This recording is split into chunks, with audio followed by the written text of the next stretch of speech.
Tales told in Granny T's fort. Oliver and the Turn Token. The blanket fort was warm tonight. The lantern was dim and sleepy. The sleeping bags were lined up like 4 soft cocoons.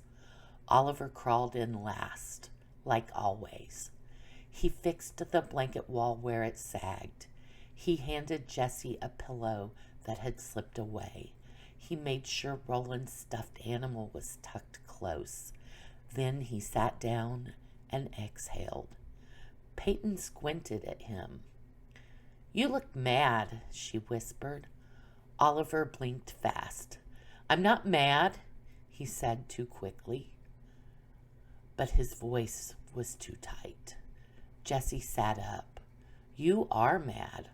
Oliver shook his head, then whispered, honest and small. "I just didn't want to share today." The fort went quiet. Not judging quiet. Surprised quiet. Peyton whispered, "What didn't you want to share?" Oliver stared at his hands. "My new markers," he admitted. Jessie nodded immediately. "Valid." Oliver blinked at him. Jessie frowned. "Sometimes sharing is annoying." Peyton frowned. "But you always share." Oliver swallowed. "That's the problem," he whispered. "Everyone expects it." Roland's quiet voice drifted out of his sleeping bag. "Did someone take them?" Oliver's eyes stung. "They asked," he said, "and I said yes, because I didn't want them to be upset." He hugged his knees. "But then they used the marker I was saving." His voice got smaller. "And it didn't feel like sharing. It felt like losing." Oliver's throat tightened. "And I hated that I felt that way." Granny T ducked into the fort and settled into her cozy chair, lantern resting in her lap. Her eyes were warm and steady. "My sweet Oliver," she said softly, "wanting a turn doesn't make you unkind." Oliver blinked. "But sharing is the right thing," he whispered. Granny T nodded. "Sharing can be kind," she said, "but kindness doesn't mean you disappear." Oliver's breath caught. Granny T leaned forward just a little. "If today felt too big," she said gently, "we'll make it smaller, one story at a time." Oliver nodded. Granny T turned the lantern's knob. Click. Golden light bloomed inside it, slow and calm, like a sunrise that didn't need to hurry. And just like that, the story world woke up. The fort expanded. The air smelled like crayons and warm paper and sweet cookies. The lantern glow spilled across the floor, and the shadows shaped themselves into a soft path. Granny T's voice became the story. "Tonight," she whispered, "I'm going to tell you about a boy who learned a secret about sharing." Oliver blinked. "There's a secret?" Granny T smiled. "Oh, yes." The lantern pulsed once, and the story began. Oliver and the Turn Token. Once upon a time, in a town where the sidewalks sparkled faintly like chalk dust and the windows glowed warm at night, there lived a boy named Oliver. Oliver was kind. Oliver was thoughtful. Oliver was the kind of kid who noticed when someone felt left out. If 2 kids argued, Oliver stepped in. If someone cried, Oliver offered a tissue. If someone wanted something Oliver had, Oliver shared right away, every time. Oliver thought sharing meant being good, So Oliver shared even when he didn't want to. And one day, that started to hurt. It began with a toy, not just any toy. Oliver had saved his allowance for weeks and weeks to buy it. It was a small robot that could roll and beep and do tiny dances. Oliver named it Beep. Beep was perfect. Beep was special.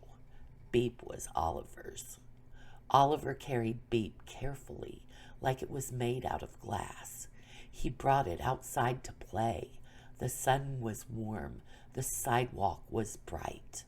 Oliver sat down and made Beep do its little dance. Beep beeped happily.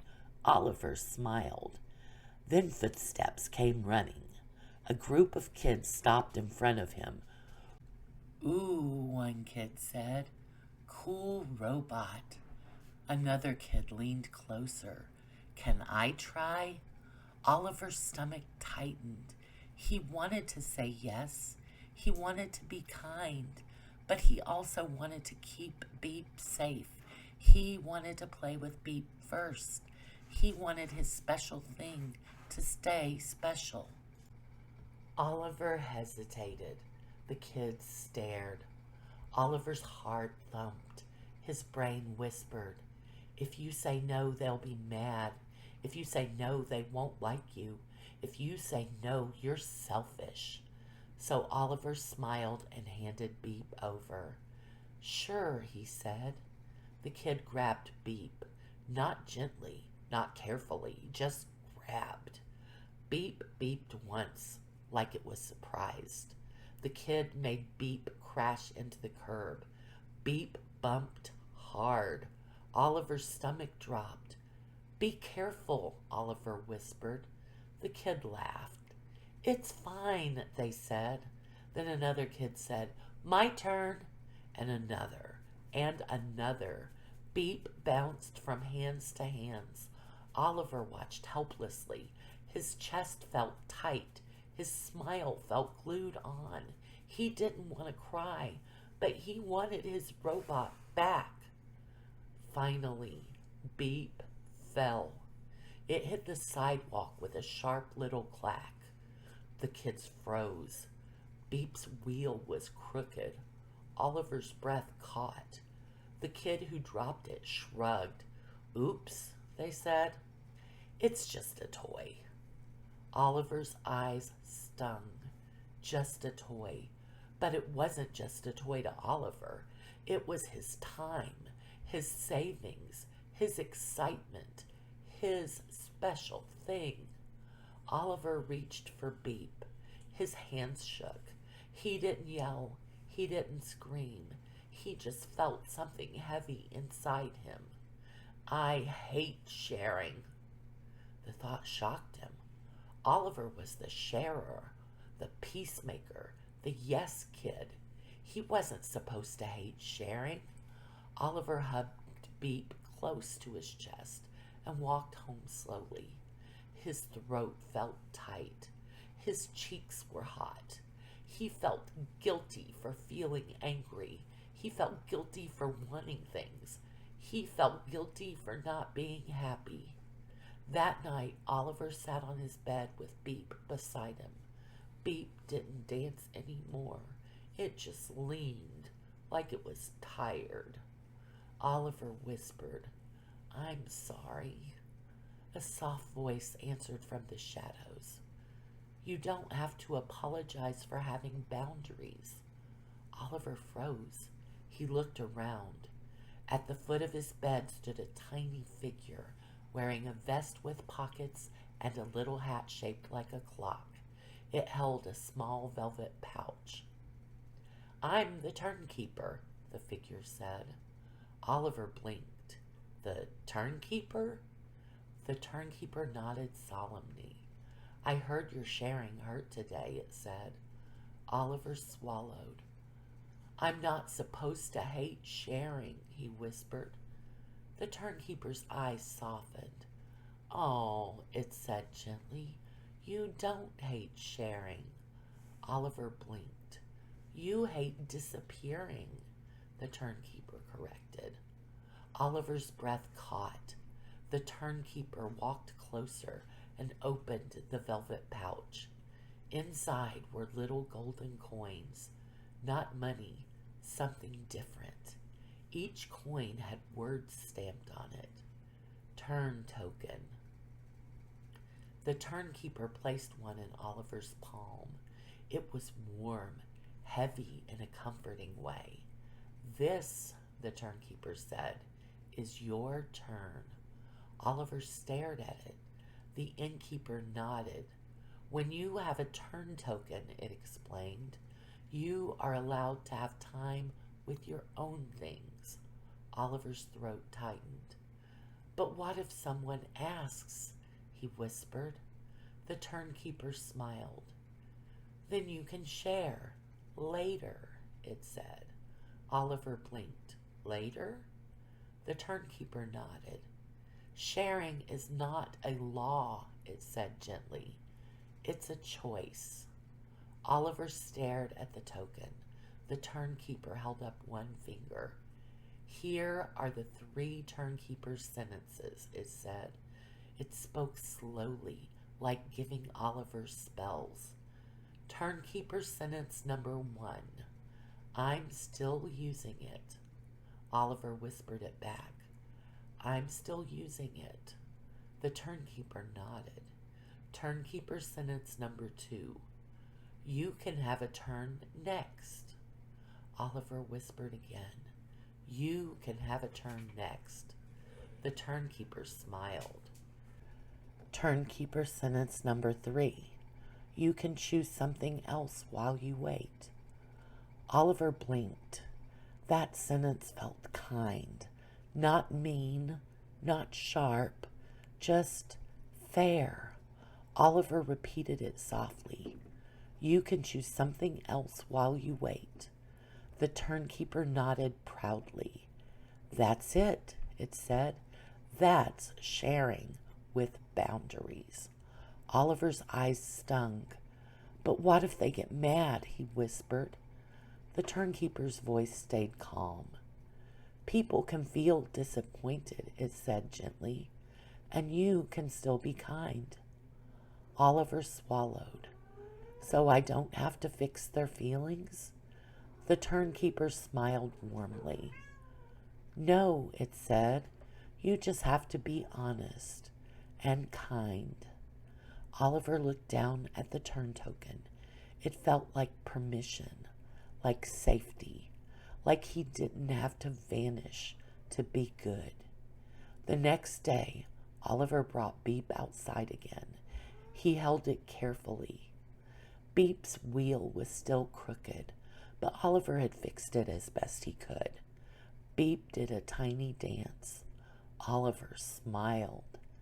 Footsteps came running again. A kid stopped. Ooh, cool robot, they said. Can I try? Oliver's stomach tightened. The old panic rose. But then Oliver felt the turn token in his pocket. He held Beep close. He took a breath. And he said, gently but clearly, I'm still using it. The kid blinked. Oliver's heart thumped. He added, you can have a turn next. The kid frowned. Oliver kept his voice calm. You can choose something else while you wait. The kid hesitated, then shrugged. Okay, they said. And something incredible happened. The world didn't end. No one yelled. No one attacked him. Oliver didn't disappear. He kept his turn. And when he was ready, he handed Beep over carefully, not because he was pressured, because he chose, because he was the turnkeeper of his own things. The lantern glow softened. The turnkeeper faded. The turn token disappeared into warm shadow. And suddenly, the fort was just the fort again. Oliver blinked slowly. Granny T watched him gently. Oliver swallowed. Then he whispered, I'm still using it. Peyton nodded fast. That's a good sentence. Roland murmured, You can have a turn next. Jessie grinned. Or no. Granny T chuckled softly. Oliver smiled, small and real. Granny T leaned forward. My love, she said, sharing is kindness, but so is having your own turn. Oliver's shoulders dropped. His chest felt lighter. He didn't hate sharing.